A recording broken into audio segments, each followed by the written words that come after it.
Susmita lifestyle को ଆପଣମାନଙ୍କୁ ମୁଁ ସ୍ୱାଗତ ଜଣାଉଛି। ଆଜି ମୁଁ ବନେଇବି ମସରୁମ କଷା। ପ୍ରଥମେ କଡ଼େଇ ବସି ସେଥିରେ ତେଲ ପକାଇ ପିଆଜ, ରସୁଣ, ଅଦା, କଞ୍ଚା ଲଙ୍କା, କାଜୁ ଆଉ ଟମାଟୋକୁ ଭଲ ଭାବରେ ଫ୍ରାଏ କରିଦେବେ। ଫ୍ରାଏ ହେଇସାରିଲା ପରେ ତାକୁ ଓହ୍ଲେଇକି ଥଣ୍ଡା ହେଇଗଲା ପରେ ତାର ଗୋଟିଏ ପେଷ୍ଟ ବନେଇଦେବେ। ତାର ଚୋପା ଛଡ଼େଇ ତାକୁ ଛୋଟ ଛୋଟ ଆକାରରେ କାଟିଦେବେ। ତାପରେ କଡ଼େଇରେ ତେଲ ପକାଇ ସେ ମସରୁମକୁ ସେଥିରେ ଟିକେ ଭଲକି ଭାଜିଦେବେ। ଭଲକି ଭାଜି ହେଇସାରିଲା ପରେ ସେ ମସରୁମକୁ ଗୋଟିଏ ଜାଗାରେ କାଢ଼ିଦେବେ।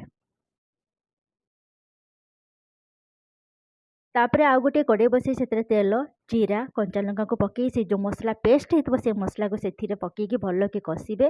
तापरे लंका गुंड, हलदी, गरम मसला, लुण को देकर भल कि मिसई देबे मसला सहित। तापरे जो भजा होइतबो मसरूम से पकईबे, भल कि गलई देबे जेमती मसला मसरूम देहरे मिसीजिवो। तापरे किछि समय पर आपण से धनिया पत्र और कस्तूरी मेथी देकी ओल्हेई देबे। एई देखंतु हमर प्रस्तुत हो गला मसरूम कषा। ताको रोटी और परोटा सहित खाइबे।